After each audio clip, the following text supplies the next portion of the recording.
ఈ యూనివర్స్ లో ఎన్ని ఆస్ట్రోనామికల్ ఆబ్జెక్ట్స్ ఉన్నా కూడా మనల్ని ఎక్కువగా ఆశ్చర్యపరిచే ఆబ్జెక్ట్ ఒక్కటే ఉంటుంది, అదే బ్లాక్ హోల్. ఇక్కడ బ్లాక్ హోల్ అంటే స్పేస్ టైమ్ ఫ్యాబ్రిక్ లో ఎక్కువ బెండ్ అయ్యి ఎక్కువ గ్రావిటీ ఫోర్స్ ఉండే ప్రదేశం అనుకోవచ్చు.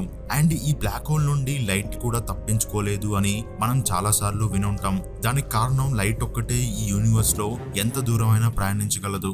అండ్ లైట్ పార్టికల్స్ అయిన ఫోటాన్స్ మాత్రమే మాస్ లేకుండా ఉంటాయి, అంటే ద్రవ్యరాశి లేకుండా ఉంటాయి.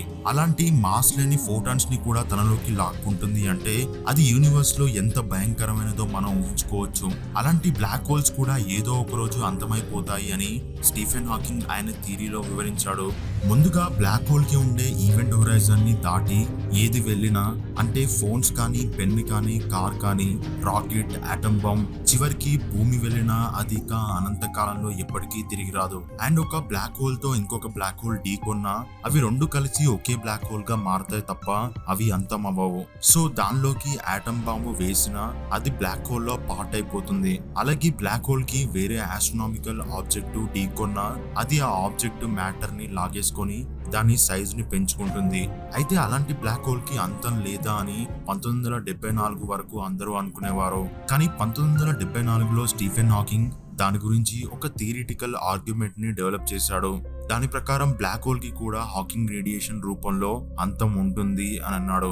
అయితే చాలా వరకు బ్లాక్ హోల్ లో హాకింగ్ రేడియేషన్ ఎలా జరుగుతుంది అనేది జనరల్ గానే తెలుసుకున్నాం. కానీ హాకింగ్ రేడియేషన్ గురించి మనం తెలుసుకోవాల్సింది చాలా ఉంది.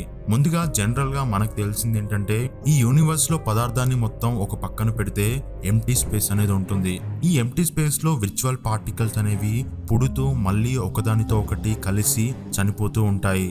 సో ఇలాంటి పార్టికల్స్ అనేవి బ్లాక్ హోల్ యొక్క ఈవెంట్ హొరైజన్ దగ్గర మనుగడలోకి వచ్చినప్పుడు ఆ పార్టికల్ లోని ఒక పార్టికల్ ని బ్లాక్ హోల్ లాగేసుకుంటుంది. సో మిగిలిన పార్టికల్ అనేది నశించిపోవాలి అంటే అది దాని కపుల్ పార్టికల్ తో తిరిగి కలవాలి. కానీ అది బ్లాక్ హోల్ లోకి వెళ్లిపోవడం వల్ల ఆ పార్టికల్ నశించకుండా బ్లాక్ హోల్ ఎనర్జీని తీసుకొని బ్లాక్ హోల్ యొక్క ఈవెంట్ హొరైజన్ నుండి రేడియేషన్ రూపంలో ఎస్కేప్ అవుతుంది. ఆ రేడియేషన్ ని హాకింగ్ రేడియేషన్ అంటారు. దానివల్ల బ్లాక్ హోల్ యొక్క ఎనర్జీ తగ్గిపోయి దాని మాస్ కూడా తగ్గుతుంది. సో ఇలా నిరంతరం ఈవెంట్ హొరైజన్ దగ్గర ఈ ప్రాసెస్ జరగడం వల్ల బ్లాక్ హోల్ యొక్క మాస్ తగ్గుతూ చివరికి అది అంతమైపోతుంది. సో మనలో కొంతమందికి ఈ ప్రాసెస్ గురించి మాత్రమే తెలుసు. కానీ ఈ ప్రాసెస్ లో మనకు చాలా క్వశ్చన్స్ రేజ్ అవుతాయి. అంటే ఎనర్జీ లేని నెగిటివ్ పార్టికల్ అనేది బ్లాక్ హోల్ లోకి పడిపోతే ఎనర్జీ ఉన్న పాజిటివ్ పార్టికల్ అనేది బ్లాక్ హోల్ నుండి తప్పించుకుంటుంది అనేది ఇందులో ముఖ్యంగా చెప్పబడుతుంది. అయితే ఇక్కడ మనకొచ్చే డౌట్ ఏంటంటే విర్చువల్ పార్టికల్స్ లో పాజిటివ్ పార్టికల్ కి ఉన్న ఎనర్జీతో బ్లాక్ హోల్ నుండి తప్పించుకున్నప్పుడు నార్మల్ మ్యాటర్ కి కూడా ఎనర్జీ ఉంటుంది.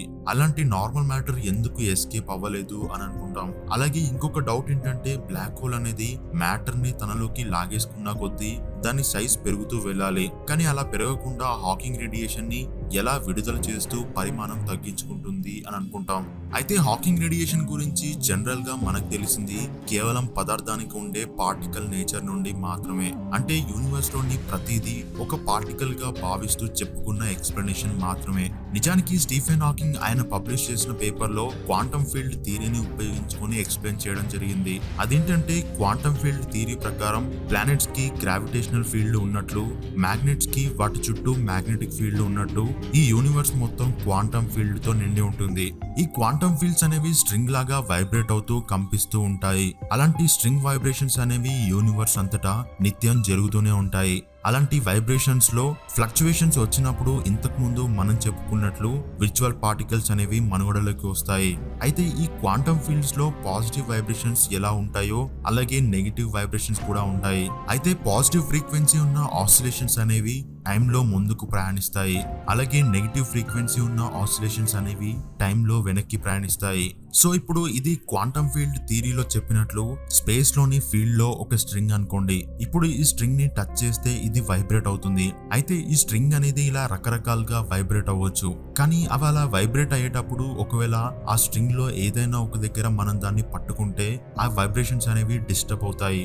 సో ఇందాక స్పేస్ లోని ఫీల్డ్ లో పాజిటివ్ మరియు నెగిటివ్ ఫ్రీక్వెన్సీస్ పార్టికల్స్ ఉంటాయి అని చెప్పుకున్నాం. అయితే అందులో ఒకటి టైంలో ముందుకి, ఇంకొకటి టైంలో వెనక్కి వెళ్తూ బ్యాలెన్స్ అవుతాయి. కాబట్టి స్పేస్ లో విర్చువల్ పార్టికల్స్ అనేవి పుట్టి నశించిపోతాయి కానీ మనుగడలోకి రావు. అండ్ ఇదంతా స్పేస్ టైం ఫ్లాట్ గా ఉన్నప్పుడు మాత్రమే జరుగుతుంది. కానీ స్పేస్ టైం అనేది బెండ్ అయినప్పుడు ఆ స్ట్రింగ్స్ యొక్క బ్యాలెన్స్ అనేది డిస్టర్బ్ అవుతుంది. అయితే బ్లాక్ హోల్ అనేది స్పేస్ టైం ఫ్యాబ్రిక్ ని ఎక్కువగా బెండ్ చేస్తుంది. కాబట్టి ఈ ఫీల్డ్ లోని స్ట్రింగ్స్ అనేవి బ్లాక్ హోల్ దగ్గర బ్యాలెన్స్ అవ్వవు. అయితే ఇక్కడ క్వాంటమ్ ఫీల్డ్ థియరీ మరియు స్పేస్ టైం అనే రెండు కాన్సెప్ట్స్ ని ఉపయోగిస్తున్నాం. సో ఈ థియరీని అక్యురేట్ గా ఎక్స్ప్లెయిన్ చేయాలి అంటే ఈ రెండు కాన్సెప్ట్స్ ని కలిపి ఎక్స్ప్లెయిన్ చేయగలిగే ఒక గ్రాండ్ థియరీ కావాల్సి ఉంటుంది. కానీ ఇప్పటికీ అలాంటి ఒక వ్యాలిడ్ గ్రాండ్ థియరీ అనేది లేదు. So Stephen Hawking black hole యొక్క అంతం గురించి ఈ రెండు కాన్సెప్ట్లను కలపాలి అని అనుకున్నాడు. అందుకోసం ఆయన స్పేస్ టైమ్ లో పాస్ట్ నుండి ఫ్యూచర్ కి వెళ్లే దారిని ఊహించుకున్నాడు. ఆ దారి అనేది పాస్ట్ లో చాలా కాలం వెనుక నుండి, అంటే గతంలో ఇన్ఫినైట్ టైం నుండి మొదలయ్యి ఫ్యూచర్ లో చాలా ముందు వరకు, అంటే ఫ్యూచర్ లో ఇన్ఫినైట్ టైం వరకు వెళ్తుంది. అయితే ఈ దారి అనేది బ్లాక్ హోల్ నుండి పాస్ అవుతుంది. అది కూడా ఎలా అంటే ఈ దారి కరెక్ట్ గా బ్లాక్ హోల్ యొక్క ఈవెంట్ హొరైజన్ అనేది ఏర్పడడానికి ముందు క్రాస్ చేస్తుంది. హాకింగ్ ఈ దారిలోనే స్పేస్ టైం లోని క్వాంటమ్ ఫీల్డ్స్ అనేవి బ్లాక్ హోల్ గుండా పాస్ అవుతున్నట్లు ఊహించాడు. అయితే ఈ ఫీల్డ్స్ అనేవి బ్లాక్ హోల్ గుండా ఆ దారిలో పాస్ అయ్యేటప్పుడు బ్లాక్ హోల్ యొక్క గ్రావిటేషనల్ ఫోర్స్ వల్ల డిస్టర్బెన్సెస్ ఏర్పడతాయి. ఎలా అంటే ఇంతకు ముందు మనం స్ట్రింగ్ ని చేత్తో పట్టుకుంటున్నప్పుడు దానిలోని వైబ్రేషన్స్ మారినట్టుగా అవుతాయి. సో అలా ఆ బ్లాక్ హోల్ దగ్గర ఫీల్డ్స్ లో డిస్టర్బెన్సెస్ ఏర్పడడం వల్ల పాజిటివ్ ఫ్రీక్వెన్సీస్ అలాగే నెగిటివ్ ఫ్రీక్వెన్సీస్ యొక్క బ్యాలెన్స్ ని కోల్పోతాయి.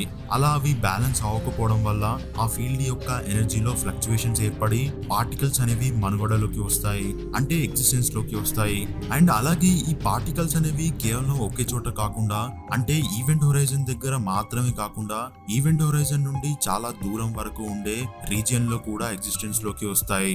కాబట్టి ఆ పార్టికల్స్ బ్లాక్ హోల్ నుండి ఎస్కేప్ అవ్వగలవు. అలా తప్పించుకుంటున్న పార్టికల్స్ నే హాకింగ్ రేడియేషన్ అంటారు.